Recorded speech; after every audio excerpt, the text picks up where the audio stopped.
क्या आपने कभी सोचा है जिस पार्टी ने पूरे भारत में अपना परचम लहराया हो वो 40 साल तक एक राज्य में एक सीट के लिए तरसती रही थी। एक ऐसा राज्य जहां आरएसएस की सबसे ज्यादा शाखाएं हैं, फिर भी वहां बीजेपी लगातार चुनाव हार जाती थी। लेकिन 2024 और 2025 में अचानक कुछ ऐसा हुआ जिसने इस 40 साल पुराने अभेद किले की दीवारें गिरा दी। आज हम डिकोड करेंगे केरल की राजनीति का वो सीक्रेट जिसे केरला एक्सेप्शंस कहा जाता है। नमस्कार दोस्तों, मेरा नाम है शुभम पाठक और आप देख रहे हैं रैपिड 24। आज के इस वीडियो में हम एक कहानी के जरिए समझेंगे कि केरल में बीजेपी ऐतिहासिक रूप से क्यों हारती रही और अब अचानक वहां गेम कैसे पलट रहा है। तो वीडियो को अंत तक जरूर देखिएगा क्योंकि असली ट्विस्ट कहानी के आखिर में है।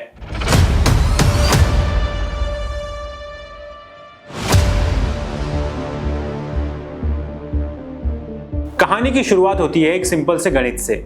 भारत के बाकी राज्यों में हिंदू आबादी 80% से या उससे ज्यादा है, लेकिन केरल का गेम बिल्कुल अलग है।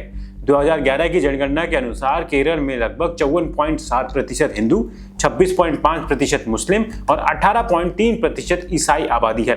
जीतने के लिए 35 से 40% वोट चाहिए होते हैं। अगर बीजेपी सिर्फ हिंदुओं पर फोकस करे तो उसे जीतने के लिए 55% में से लगभग 80% हिंदू वोट चाहिए, जो कि प्रैक्टिकली इम्पॉसिबल है।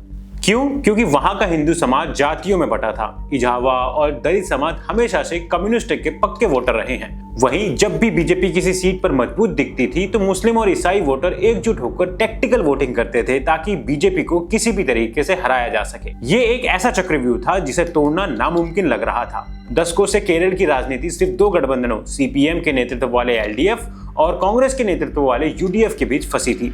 वहां के लोगों के दिमाग में यह बात बैठ गई थी कि बीजेपी को वोट देने का मतलब है अपना वोट बर्बाद करना। और सबसे बड़ी दीवार थी संस्कृति। 19वीं सदी में श्री नारायण गुरु जैसे महान संतों ने केरल में जातिवाद के खिलाफ एक बड़ी क्रांति की थी, जिसका असर आज भी वहां की रग रग में है।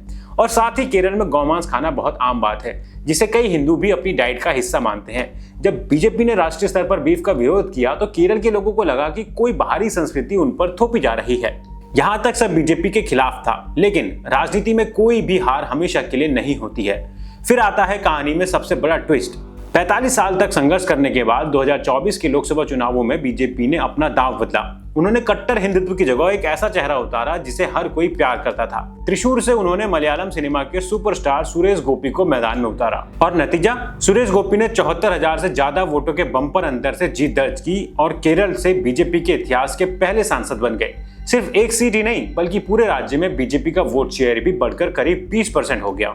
अब आप सोचेंगे कि ये सिर्फ एक सुपरस्टार की जीत थी, लेकिन नहीं दोस्तों, असली धमाका तो अभी बाकी था। दिसंबर 2025 के लोकल बॉडी इलेक्शन में बीजेपी ने जो किया उसने राजनीतिक पंडितों की नींद उड़ा दी थी। बीजेपी के नेतृत्व वाले एनडीए ने राजधानी त्रिवेंद्रपुरम नगर में 101 में से 50 वार्ड जीतकर सत्ता पर कब्जा कर लिया। उन्होंने वामपंथियों के 45 साल के एक क्षेत्र राज्य को उखाड़ फेंका। ये कोई तुक्का नहीं था, ये थी बीजेपी की नई सोशल इंजीनियरिंग। पहला मास्टर स्ट्रोक, कई ईसाई गुट लव जिहाद और नारकोटिक जिहाद जैसे मुद्दों पर मुस्लिम समुदायों के बढ़ते प्रभाव से चिंतित थे। बीजेपी ने उनसे हाथ मिलाया। दूसरा मास्टर स्ट्रोक, एलडीएफ के पक्के वोट बैंक इजावा समाज के युवाओं को अपनी ओर खींचना। इन युवाओं को अब कम्युनिज्म से ज्यादा राष्ट्रवाद और विकास की राजनीति पसंद आ रही है। तो दोस्तों, कहानी का सार यह है कि जो राज्य कभी एलडीएफ और यूडीएफ का बाइपोलर यानी कि दो तरफा गढ़ था, वो अब पूरी तरह से त्रिकोणीय मुकाबले में बदल रहा है। 40 साल के इंतजार के बाद बीजेपी ने साबित कर दिया कि वो अब सिर्फ वोट काटने वाली पार्टी नहीं बल्कि चुनाव जीतने वाली ताकत है।